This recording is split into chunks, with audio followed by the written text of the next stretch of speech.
Hey guys, it's Mitch. How's it going? We're back with more Cyberforce. Just more of this title. I put them in the schedule, and I didn't have a backup plan. I don't have anything else that kind of fits the remaining two slots, so we just kind of got to keep going with this. Don't worry though, we'll still do the usual in-depth analysis that this channel is so well known for. Known across the globe, you might say. So just before we get into it, if you enjoyed the channel, if you feel like you might want to help out a little bit, what you can do is in the description, there's a link to my Patreon. And if you subscribe there, that'll give you access to everything I do, from the Blood Force stuff to the YouTube videos before they get uploaded to YouTube, as well as some Patreon exclusive content. So yeah, Cyberforce number 6. Yeah, these comics are getting to be a little bit of a drag to read. I gotta say, I mean, probably not in 1994. Like, if you're a 13-year-old kid in 1994, I'm sure these are fun. And, they look good, and it moves along. That's all well, but all I can see is just Marc Silvestri quickly realizing he doesn't like drawing comics. Maybe for short stints, like 4 issues here or there, but ongoing, oh fuck no. So let's start with the cover on this thing. In this issue, the villainy of Mind Game TM. And we get a completely Silvestri-less cover. This is all Joe Chiodo, as far as I can tell. I mean, it's very colorful. There's as much going on in this as there is in the average Silvestri comic. He might have penciled this. You know what? Thinking about it.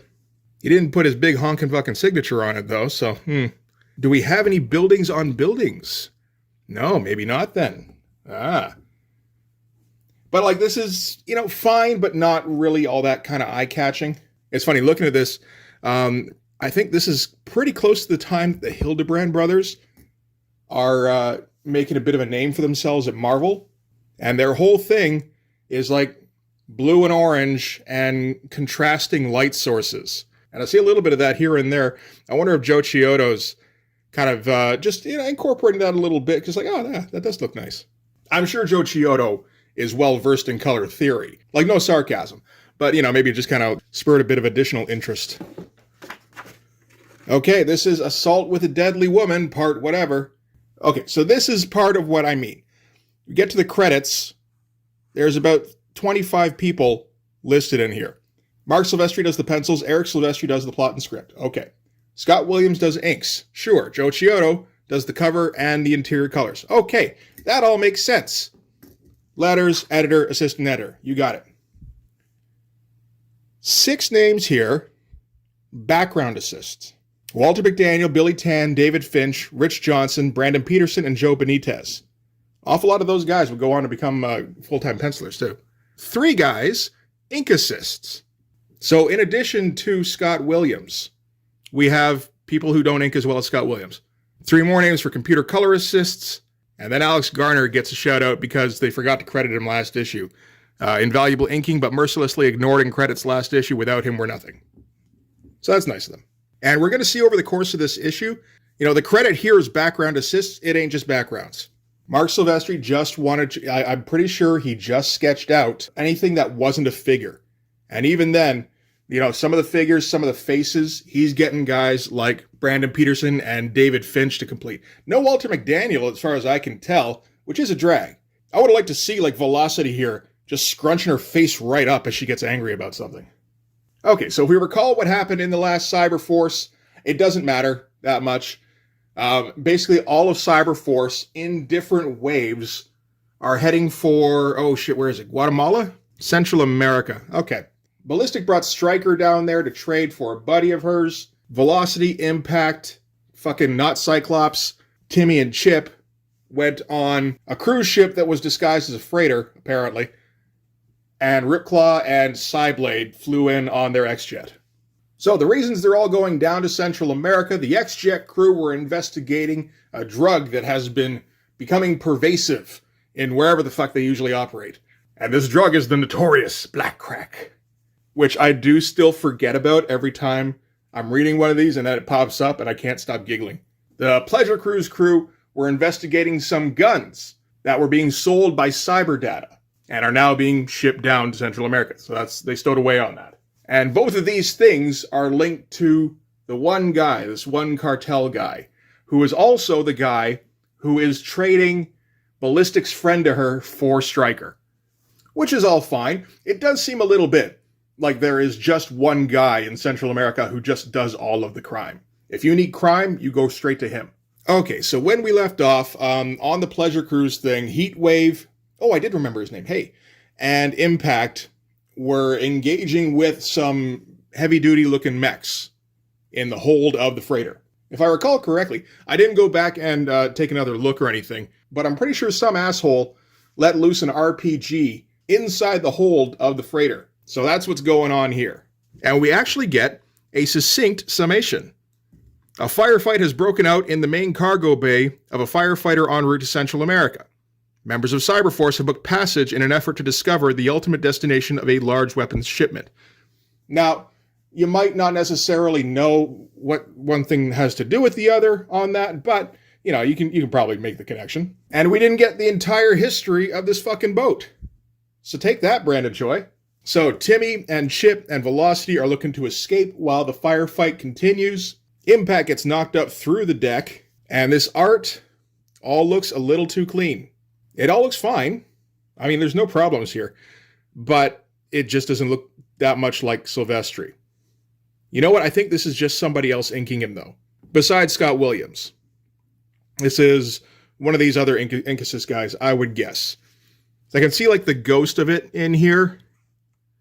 It's just not his usual lines, and it doesn't have that improvisational feel to it that he would normally have. Oop. Vertical double page splash. He's getting more and more comfortable with these. So yeah, there's one of those giant mech things. Doesn't look like a Silvestri thing at all. And it's beating the shit out of Impact. But first it targets some civilians trying to escape the ship. He doesn't have time to make it to the gun to deal with that, so all he can do is jump in front of the bullets. It'd be nice if he got injured for the rest of this mission. I don't think he does, though. This stuff all looks good. You know, I'm pretty sure Marc is the driving force. Like, that's definitely a Marc thing. That is, too. Again, a little too clean for Marc. You know, I'd like to get the messiness when it's Marc Silvestri. That's part of the energy. But, you know, it's fine. I think my biggest gripe with this is just having to turn my fucking comic book sideways again. So, Velocity, Timmy, and Chip get confronted by another one of these mech things. Velocity grabs a hose that I'm sure Marc didn't want to draw, rips it off, and then ties up, like AT-ATs, the mech's legs here, and narrates herself the entire time. Like, I know all about you Terminator types. You think all it takes to win is a lot of upper body strength.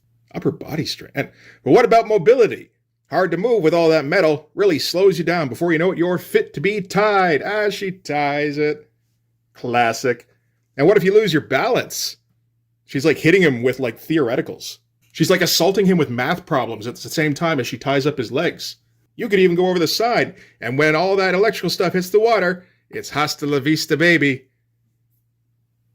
And we are like 3 years on from T2. You're not allowed to say that anymore. Again, the stuff all looks good. It still doesn't look like Marc's drawing these things. Again, maybe a very basic sketch. But not even remotely as cool as when Marc was drawing it, I gotta say. This one, maybe. It's a bit more sketched out. And then we cut to another part of the island. Ballistic is making her way away from the drug dealer slash gun runner slash human trafficking guy.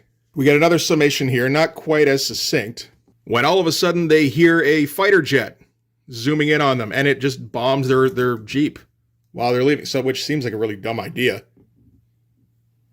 Unless you just don't think there's any chance whatsoever that they could possibly be a threat. So, Ballistic shows off her thing that I keep forgetting is supposed to be her power, where she can throw things super fast and super accurate. So she picks up a screw and throws it at the jet and goes right through the pilot's visor.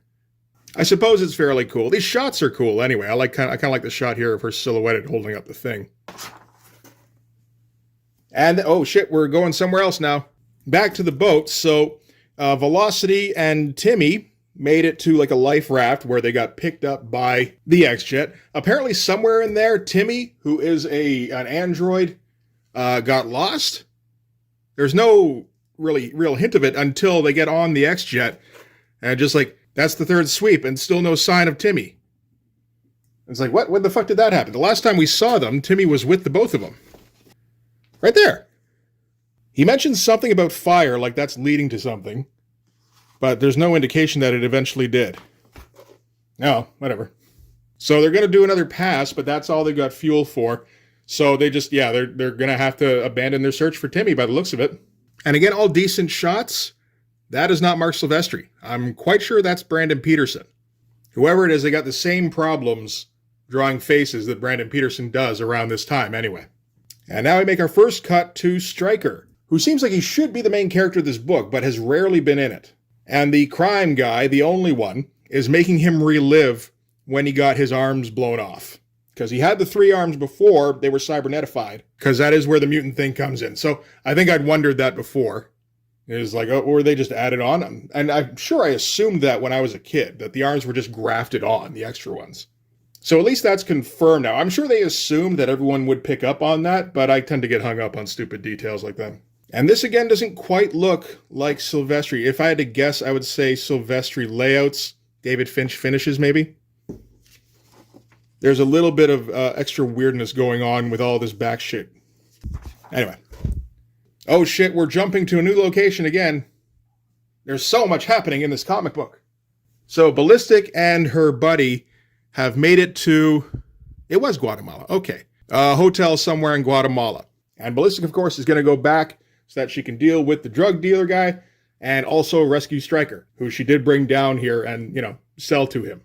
And her contact is able to give her a schematic diagram of Fabio's fortress. That's handy. As well as a whole bunch of guns. Not sure where he got those from. But he also advises her that she's going to need some extra muscle. And she happens to look out the street there, and there's Ripclaw. So they flew down to Guatemala, and he went for a stroll. I guess his was the trip that didn't really have an objective. He was just following the Black Crack Trail. And I guess it wasn't him and Cyblade, because Cyblade's already hooked up with all the other guys. Or maybe she dropped him off? No, I think it was him. Okay, yeah, no, it was Cyblade. So, yeah, he and Cyblade flew down in the X-Jet. I guess she dropped him off and then picked up the other guys. Okay. It would have been nice if there was some sort of exclamation of surprise at seeing the X-Jet. Or some kind of confirmation from the team, like, wait a minute, Cyblade's in the vicinity with the X-Jet. Otherwise, it's just confusing, obviously. I'm very confused. But anyway, that's not even a contrived way to get these two characters together. She happens to look out the window and see the guy she needs for backup. Whatever, I guess. It's fucking Cyberforce. We're not going to be expecting intricate setups or anything. So we're cutting now to a warehouse somewhere else in Guatemala, where Ripclaw has gotten inside, and Ballistic and her buddy are going to be on the roof monitoring. These are the goofballs who set off the supermechs in the hold of the ship. And, one of those guys launched an RPG inside. They're looking to liberate the area from the drug dealer guy. And they're just not very good at it. But they can point Ripclaw in his general direction at least. So that's something. I don't know why they just offer him help. I mean, judging by the narration, it seems like he just wandered into their warehouse and went, yo, your 3 buddies who are shooting up black crack dealers, the Demon Scum Gang, if we recall. Yeah, they said I'm cool. So, show me where the drug dealers are. There doesn't seem to be any other kind of setup there. But while they're inside and shooting the shit, Ripclaw senses a tank. His tank senses activate. Ballistic and her buddy get thrown off the roof. Buddy didn't make it this time. And now Ballistic is super pissed off.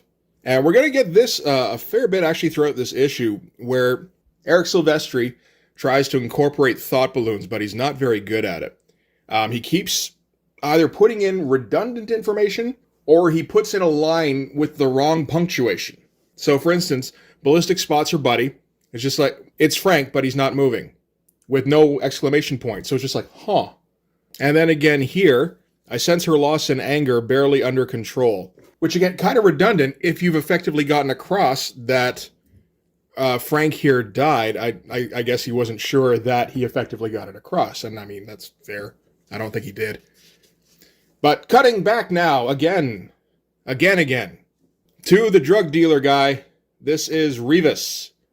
And he's talking directly to Killjoy now, who's gotten a makeover.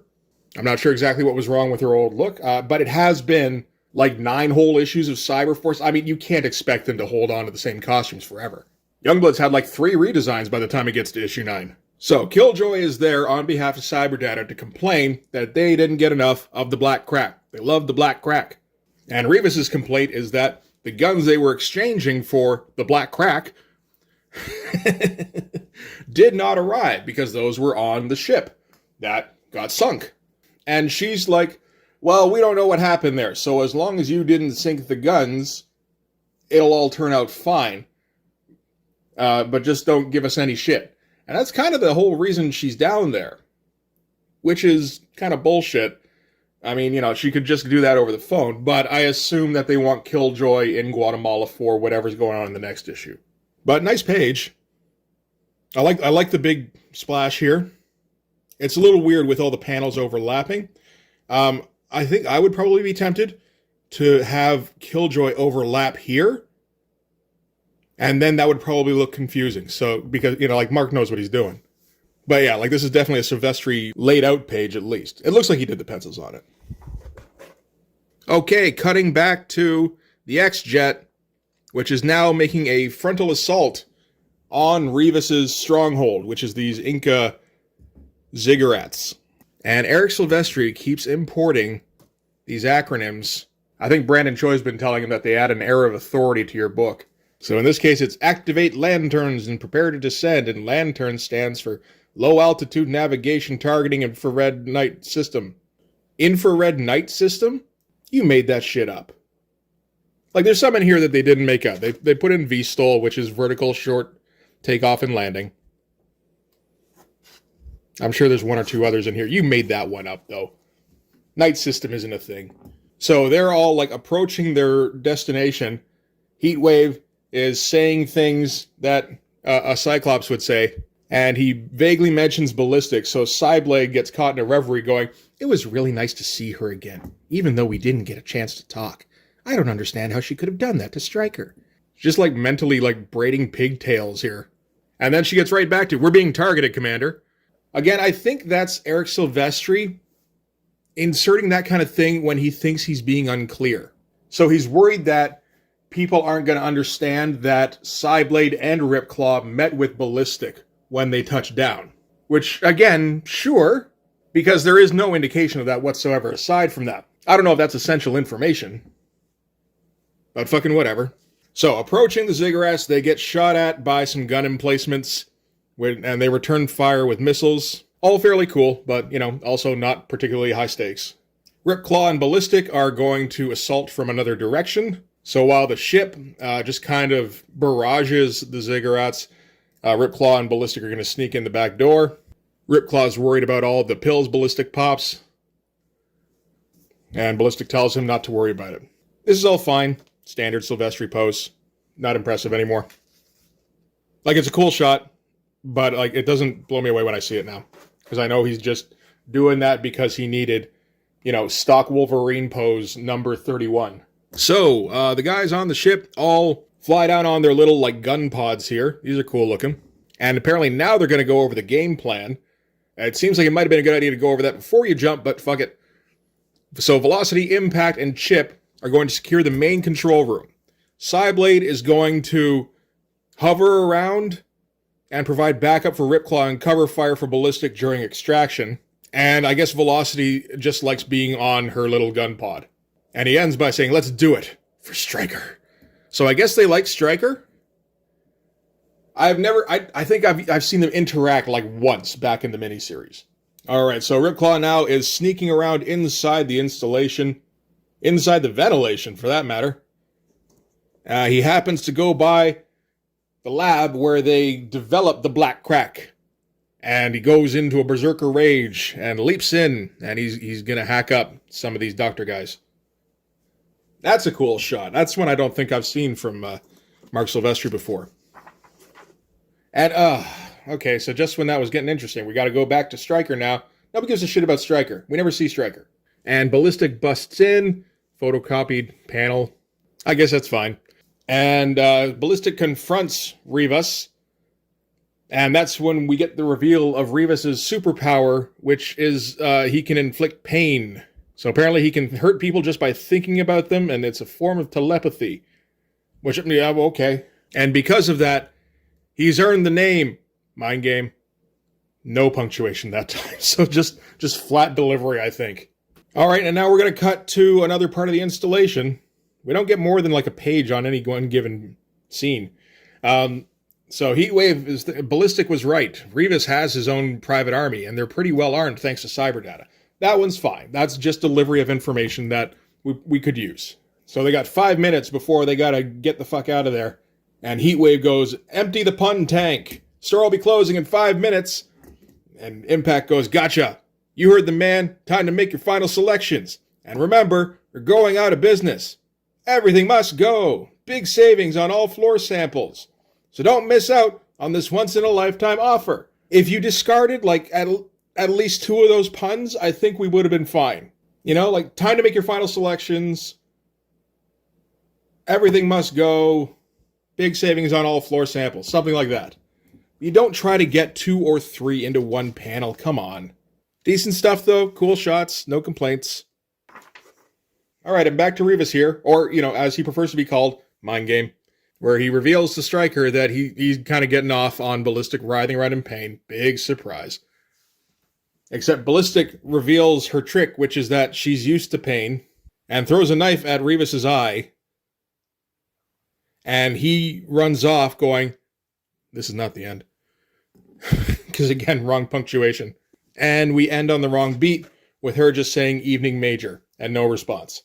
We end with those goofs that showed Ripclaw and Ballistic where to find Revis. So they show up with some artillery, and they're going to just shell the ziggurat. And Cyberforce has to clear out. Cyblade is kind of casually wandering the halls while shit explodes directly behind her, almost by the looks of it. And going, this place is coming down. I hope Ripclaw has taken care of the lab. No punctuation. And then he has ellipses. And then just a whole confusion. Just like, no, Velocity, that's the wrong way. Come on, Chip, follow me. Come on, Ripclaw, we've got to go. Yeah, I guess you're right. Fucking what? And she turns the corner, and it's Killjoy, who looks like she's a little drunk, judging by your stance there. And Velocity just goes, we got to get out of here. This whole place is going to blow. And then it blows up. So I guess they all died. None of them looked like they were even remotely ready to deal with an explosion. I don't know why there was an explosion. I mean, Heatwave did mention when he was in the X-Jet, okay, so we're meeting up at this time. He gave a countdown when they had to leave in 5 minutes. And then that army unit, or whatever the fuck they are, showed up with their anti-aircraft guns, but fucking whatever. You know, I mean, like mortars would be more appropriate. And then the place just kind of blew up. There was no mention of a bomb. There was no mention of a chain reaction. Maybe that's why Heatwave and Impact were in the control room. That would make some sense. There's this thing here with Ballistic saying we've got to get out of there before the mines move in at midnight. But as far as I can tell, the only threat there is the artillery. And I mean, just go to the other side. Like, yeah, they'll bust it down eventually, but like, you got a bit of time. Unless they were just, like doing like a fucking ICBM at the thing. I suppose that must be it. Again, it's the thing, they didn't mention it. They didn't say why they had to leave. Anyway, who fucking cares, right? Silvestri Claremont, coming soon. I'm not reading that. Weird little Ripclaw figure. And more ads for more toys and shit. I do not remember ever seeing Cyberforce toys. Just these ads for them. And we get a codename Strike Force ad. 5 have embarked on the most dangerous mission of their lives. Only 4 will return. I'm intrigued. So codename Strike Force is up to issue number 7 before Cyberforce is. I mean, okay, Cyberforce had the miniseries too. Do we want to check when codename Strike Force number 1 came out? That's not great. Cyberforce number 1 comes out November of 93. Codename Strike Force number 1 comes out January of 94. And Mark's super impressed with the job Brandon Peterson's doing on the pencils. So impressed, he's like, yeah, no, I love the work you're putting in that book. You should put some of that work in my book too. And he got him to draw some pages on Cyberforce. Oh, the Wildstar trade paperback. That's in demand. All right. So that's it for Cyberforce number 6. That's a fucking mess.